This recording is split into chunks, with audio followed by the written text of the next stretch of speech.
Terima kasih pemirsa, Anda masih bersama kami Damai Nusaku. Kita lanjutkan lagi untuk mendengarkan pertanyaan selanjutnya disampaikan oleh Ibu Yunia Ibrahim. Silakan Bunda. Bismillahirrahmanirrahim. Assalamualaikum warahmatullahi wabarakatuh. Setelah tadi saya mendengarkan pemaparan Ustadz tentang mudik ya Pak Ustadz, manfaatnya banyak banget silaturahmi dan terutama bakti kita kepada orang tua. Yang akan saya tanyakan bila mana dikaitkan dengan 10 hari Ramadan terakhir ini. Kan di situ juga fadilahnya banyak sekali ya. Semuanya gitu untuk mencapai malam Lailatul Qadar. Jadi saya ingin solusi dari Ustadz, prioritasnya lebih baik mana? Karena kan waktunya bersamaan ya, waktu mudik sama waktu 10 hari terakhir Ramadan. Terima kasih. Baik. Wassalamualaikum warahmatullahi wabarakatuh. Pertanyaan menarik sekali. Jadi itikafnya di mana nanti? Apa itikaf di mobil atau seperti apa begitu? Baik, terima kasih Ibu Yulia, pertanyaannya luar biasa. Izin Habib nanti tolong dibantu. Memang inilah kita dilema. Budaya mudik sudah menjadi tradisi kita, udah melembaga mendarah daging. Tapi di sisi lain kita melakukan mudik di hari-hari dan waktu-waktu terbaik. Di prime time-nya Ramadan. Ini prime time-nya Ramadan ini. Di detik-detik 10 terakhir Ramadan justru kita berlomba-lomba mudik. Padahal di sini ada satu malam yang sangat hebat, yang sangat dahsyat. Yang namanya malam Lailatul Qadar. Oke lah, bagaimana Pak Ustadz, emang saya harus mudik Pak Ustadz. Udah lama kangen dengan keluarga. Bahkan di sana juga sanak famili udah menanti kita Pak Ustadz. Bahkan sambutan petasan udah disiapin Pak Ustadz. Oh mudik begitu Mas Agung, kalau di kampung lama disambut kita. Benar gak? Bahkan tuh kamar kita yang udah lama enggak dibersihin untuk tidur kita nanti nginep, dibersihin, itu kalabang dibuangin, kayak lantai dipel, bantal yang udah butut diganti, selimut yang udah kusut diganti, istri yang udah keriput disayang, ada pemanya kan disayang. Masya Allah, apalagi Masya Allah, tuh jamuan udah disiapin semua, masak apa aja tuh orang rumah tuh kita pulang, benar gak Bib? Lalu mulai opor ayam, makanan tradisional segala macem, itu di meja makan udah penuh makanan. Minggu pertama asli semuanya, begitu minggu kedua Kong Jupri dibuka jadi rengginang, biskuit itu, ya kan banyak yang palsu tuh lebaran tuh Bib. Iya. Nah bagaimana kita harus begitu, apalagi orang tua udah nyuruh datang pulang. Nah Bapak Ibu yang dimuliakan oleh Allah Subhanahu wa taala. Maka tadi yang di muka saya katakan, pertama luruskan niat agar jadi perjalanan kita menjadi ibadah terus nih. Yang kedua, ada amalan yang memang kita mantapkan sebelumnya.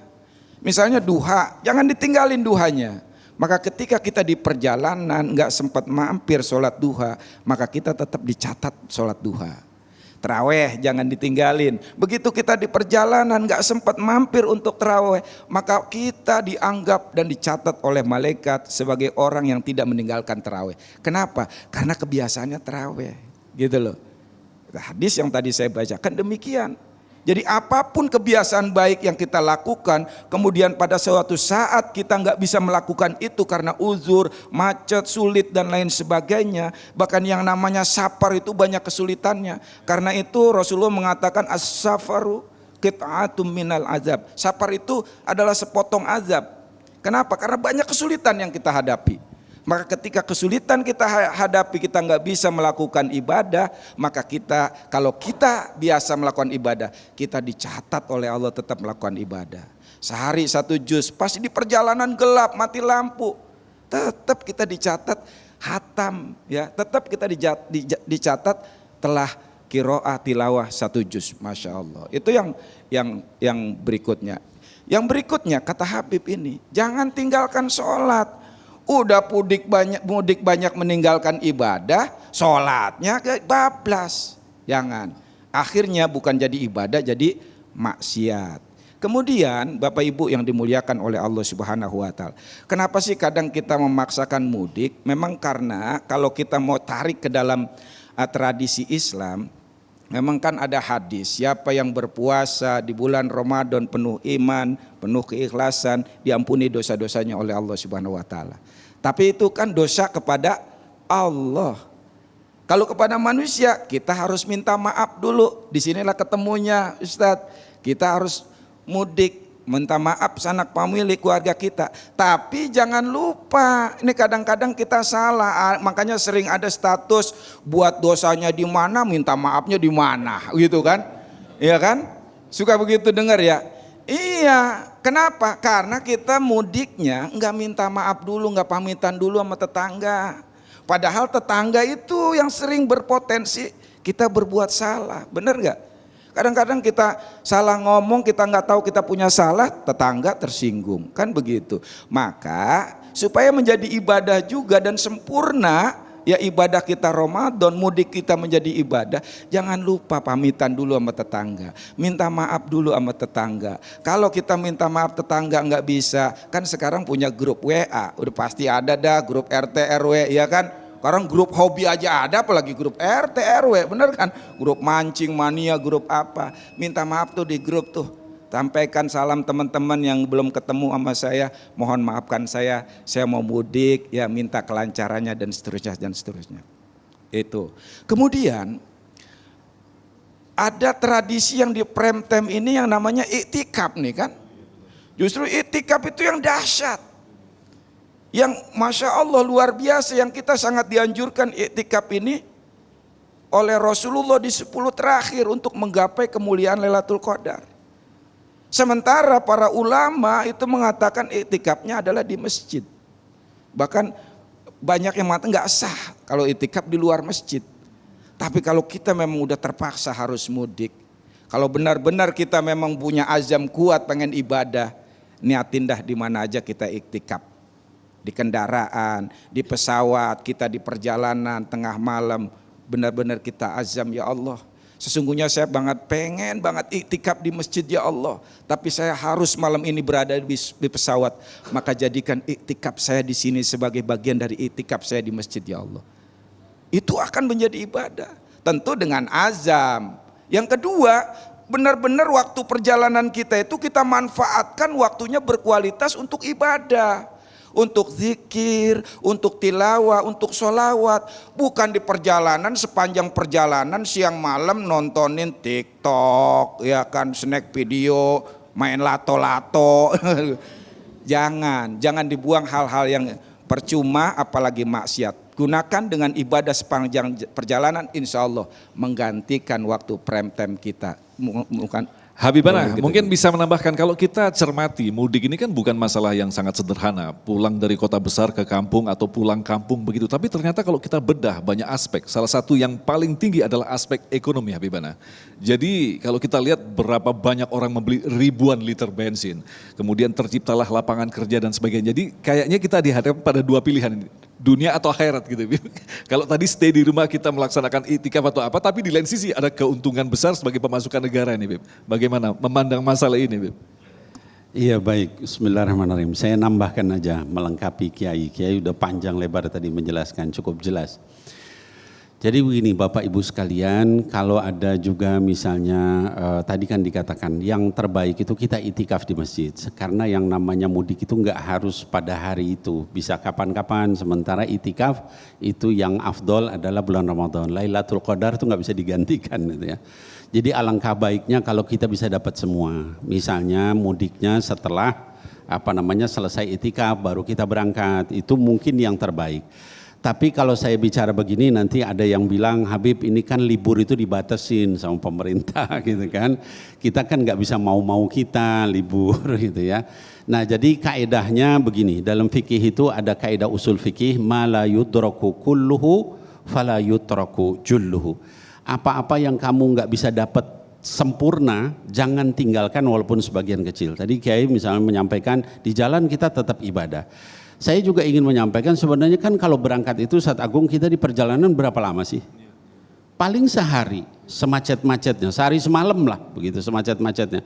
Ya mbok ya sudah sampai di sana, jangan tinggalkan itikafnya gitu ya. Kita mampir ke masjid, kita sholat tarawih, kita sholat tahajud, kita kemudian Lailatul Qadar, malamnya kita berjaga untuk menunggu Lailatul Qadar, kan sudah di kampung gitu ya. Jadi jangan juga kemudian karena pulang kampung semua diterabas semua, sayang gitu. Itu 1000 bulan itu, 80 tahun lebih itu ya kita diampuni dosa. Nah lalu yang berikutnya tadi Ustadz Agung juga sampaikan, selain dari aturan pemerintah juga masalah ekonomi. Jangankan begitu, berubah Idul Fitri aja itu dampak ekonominya luar biasa gitu ya. Orang arus yang pulang, yang kemacetan, semua itu sosial, budaya, politik, ekonomi terganggu semua. Jadi mudik itu juga ada dampak ekonomi, artinya apa? Pemerataan keuangan dari pusat, dari kota ke desa-desa, itu juga pemberdayaan kepada masyarakat. Lalu yang berikutnya adalah tadi, misalnya dia sampai ke sana, kemudian dia bisa nolong orang, bisa membantu orang, bisa kemudian menyelesaikan masalah, karena dia mungkin dari kota, dia bisa bawa banyak hal, sehingga kemudian bermanfaat. Jadi sebenarnya banyak manfaatnya, cuman yang saya ingin tegaskan adalah, kalau ibadah itu jangan dibenturin gitu ya. Tadi misalnya rukhsahnya berapa lama? Sehari semalam. Oh, ba'dah lanjutin di sana gitu. Kan itikaf bisa di sana juga gitu ya. Kita ambil masjid di daerah dan sebagainya sehingga dapat mudiknya, dapat itikafnya, dapat sodakohnya, dapat birrul walidainnya, dapat Lailatul Qadarnya. Wallahu a'lam bishawab. Baik, terima kasih Habibana. Selanjutnya Bapak Syahrul. Bapak Syahrul. Bismillahirrahmanirrahim. Assalamualaikum warahmatullahi wabarakatuh. Ustadz, perkenalkan nama saya Zahrul Hadi Prabowo. Ada Prabowonya. Pertanyaan saya Ustadz, dalam momentum mudik kali ini, pesan-pesan apa yang baik untuk mereka yang mudik agar ikut menggairahkan ekonomi desa? Itu saya Ustadz. Terima kasih. Baik. Assalamualaikum warahmatullahi Assalamualaikum wabarakatuh. warahmatullahi wabarakatuh. Habibana? Oh baik, silakan. Kiai. Nanti ditambahin. Bisa saling melengkapi. Ya, melengkapi. Baik, terima kasih Pak Zahrul ya. Nama-namanya mirip saya, nama saya kan aslinya Syahrul. Syahrul Ramadan, ini bulan kelahiran saya nih ya. Jadi bagaimana caranya supaya kita ya bisa memberikan manfaat kepada lingkungan masyarakat kita di kampung. Dari sisi ekonomi begitu ya. Saya kira dari sisi yang lainnya juga begitu. Maka Bapak Ibu yang dimuliakan oleh Allah Subhanahu wa taala, pertama gerakan sedekah ini harus kita kencangkan.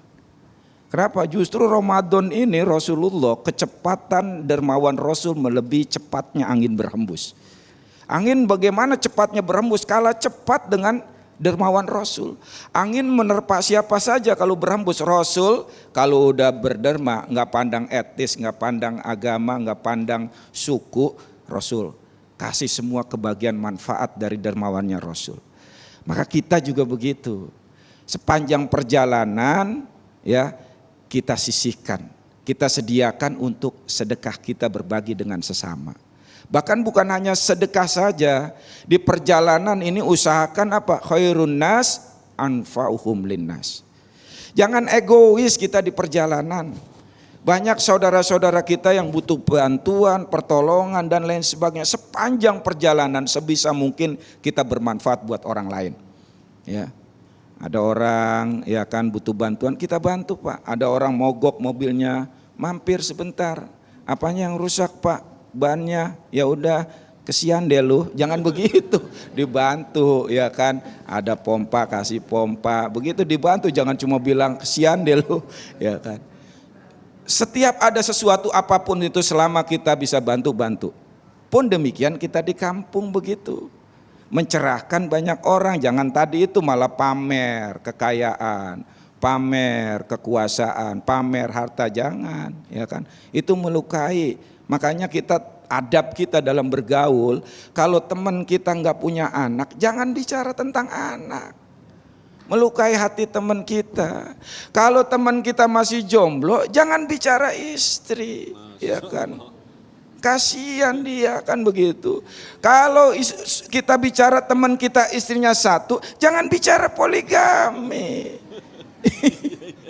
Kasihan dia. Gitu, kasihan Mas Agung gitu. Jadi begitu. Dan lalu kemudian berikan pengalaman ilmu yang kita dapatkan ketika di kota, kita tularkan, kita berikan kepada warga di kampung kita. Dari sisi misalnya kita ahlinya apa sih apa kita kemampuan kita ketika di kota, keberhasilan kita tularkan di situ. Kita berikan virus-virus kebaikan dan manfaat baik secara sosial, secara ekonomi, maka keberadaan kita di situ bukan meresahkan, tidak menjadi maksiat, bahkan memberikan manfaat, bernilai ibadah, bahkan menjadi jariah selamanya. Saya kira itu. Habibana bisa menambahkan kalau kita lihat seperti Habib katakan tadi bahwa jangan sampai pamer di kampung kesuksesan kita. Memang itu memang sudah jelek. Tapi yang paling harus dikhawatirkan adalah teman-temannya iri. Kepingin mencontoh kesuksesan. Akhirnya terjadi urbanisasi besar-besaran dan tentu saja memberatkan ibu kota barangkali begitu. Nah Habib menanggapi masalah seperti ini seperti apa Habib?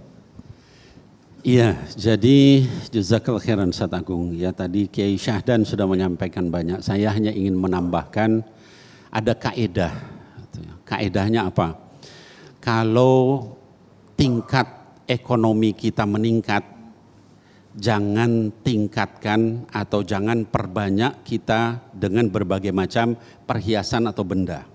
Tapi tingkatkan sodakoh kita, zakat kita, ya infak kita. Makin banyak ekonomi kita, makin banyak bantu supaya orang gak iri. Gitu ya.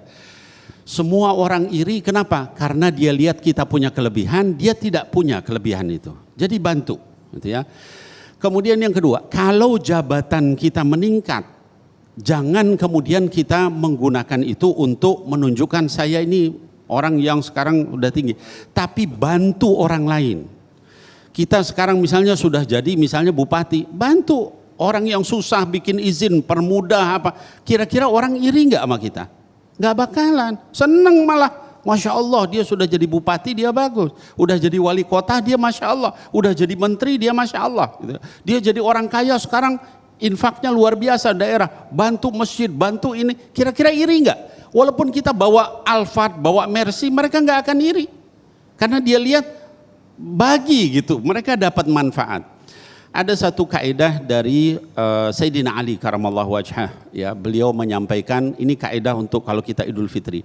Kata beliau dalam syairnya, kata beliau, laisa al-'id liman labisa al-jadid walakinnal 'id liman ta'atuhu tazid. Yang namanya orang yang beridul fitri itu bukan orang yang datang dengan baju baru. Tapi adalah orang yang Idul Fitri yang sebenarnya adalah orang yang kamu lihat datang dengan takwanya yang baru. Lebih takwa, lebih baik, lebih tawadu, lebih dermawan begitu. Ya. Walaisal 'id laisal 'id liman tajmala bil malbas wal markub. Walakinnal 'id liman ghufirat lahu dzunub. Ya. Dan bukanlah orang yang Id itu berlebaran itu orang yang kamu lihat dengan mobil, dengan perhiasan, tapi orang yang berid yang sebenarnya itu yang kamu lihat dia sudah diampuni dosanya. Dia menjadi lebih rahim, lebih baik, lebih sopan, lebih tawadu, itu yang benar Idnya. Nah kalau kita sudah membudayakan begitu, nggak ada tadi yang Ustaz Agung sampaikan orang iri, orang kepengen seperti dia dan sebagainya. Kenapa? Kita di kota, kita di desa sama saja. Yang penting kita membantu sesama kita. Wallahu a'lam bishawab. Rezeki akhirnya terbagi rata begitu Bib ya. Persis, pembagian, distribusi ekonomi. Terima kasih ya Bibana. Selanjutnya Ibu Ani Hadi. Mic-nya sudah baik, silakan Bunda. Bismillahirrahmanirrahim. Assalamualaikum warahmatullahi wabarakatuh. Puasa dan fenomena mudik ini memang tentunya tidak hanya menyentuh kita pribadi-pribadi, tapi juga pemerintah bahkan mungkin harus menyediakan fasilitas untuk bisa terlaksananya mudik dengan itu. Sebetulnya fenomena mudik ini apakah memang Islam mendorong ke sana atau hanya di Indonesia yang tradisinya menuju ke sana gitu ya Pak? Karena selain menimbulkan hal-hal yang positif juga ada hal-hal negatif, misalkan kemacetan tadi Mas Agung juga singgung, mungkin bermiliar-miliar bahan bakar gitu ya, sehingga kemacetan, kemudian kecelakaan juga yang belum dimention dari tadi. Bagaimana Bu Ustaz? Menarik sekali ini Terima pertanyaan. kasih. Baik, terima kasih Bunda. Silakan Habibana. Apa saya yang jawab ini ya? Silakan. Habib, oke silakan. Baik, ini tadi pertanyaannya bagaimana apakah Islam mendorong Iya, gitu ya untuk mudik melaksanakan ini. mudik ini.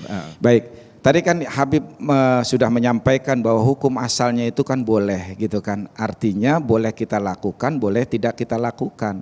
Tapi kalau kita niatnya tadi untuk silaturahim, berbakti kepada orang tua, menyambung kekerabatan, itu menjadi sunnah gitu loh. Itu menjadi sunnah, bahkan dalam hal-hal berbakti kepada orang tua menjadi wajib gitu. Tetapi tidak harus caranya dengan mudik gitu loh. Ini jadi catatan ya. Tidak harus caranya dengan mudik. Dan mudik pun tidak harus kita berbondong-bondong di waktu yang sama. Masih banyak waktu-waktu lain yang bisa kita lakukan dan kita kerjakan dalam proses perjalanan mudik itu gitu loh. Jadi yang pertama hukum asalnya boleh, yang kedua itu menjadi kegiatan ibadah ketika kita kaitkan dengan nilai-nilai perintah-perintah agama seperti silaturahim, ya kan, berbakti, ziarah kubur. Bahkan ziarah kubur itu perintah agama juga kan, begitu kan. Bahkan kita kalau menziarahi orang tua kita ya setiap Jumat, Masya Allah digugurkan dosa-dosa kita gitu kan. Tapi kemudian jangan kemudian memaksakan di waktu yang sama begitu kan. Apalagi niatnya sudah hura-hura. Niatnya cuma tren ikut-ikutan. Ini bahaya loh, tren ikut-ikutan ini sebetulnya bahaya. Orang terawih ikut terawih. Orang lebaran ikut lebaran. Orang mabok ikut mabok. Makanya tren itu sebetulnya bahaya, ngikutin tren. Benar nggak Ustadz? Bahaya. Maka kita harus punya prinsip.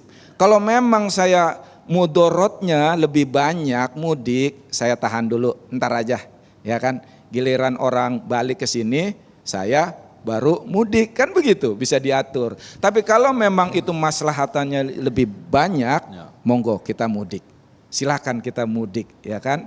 Karena di samping itu juga ini adalah merupakan syiar-syiar agama, yakni syiar Hari Raya Idul Fitri.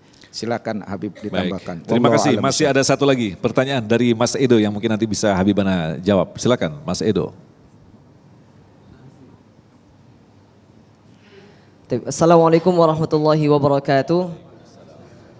Afwan, Habib Kiai ingin penjelasannya tentang bagaimana adab-adab kita dalam melakukan mudik, baik itu dalam sebelum mudik, kemudian dalam kita melakukan mudik, dan terakhir ketika telah sampai tempat safar, tempat mudik tersebut. Kemudian apakah ada anjuran dari Rasulullah SAW tentang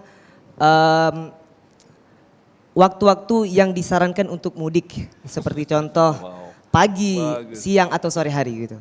Syukran. Masya Allah, ini udah masuk di masalah fikih ini Bib ya. Tadi memang lengkap sekali Bib, dari ekonomi, jalan macet sampai masalah adab ini Bib. Silakan Habibana. Masya Allah, ya jadi sekarang adab-adabnya apa aja yang mudik gitu ya. Baik, Bismillahirrahmanirrahim Bapak Ibu sekalian. Tadi saya katakan kalau di dalam syariat itu mudik nggak ada. Ya, jadi mudik itu adalah urusan uruf, tradisi. Gitu ya. Jadi dia bisa tadi Kiai bilang bisa jadi sunnah, bisa jadi wajib, bisa jadi makruh, bisa jadi haram, bisa jadi mubah, tergantung apa yang kita lakukan. Nah lalu bagaimana adab-adabnya kalau kita mau mudik?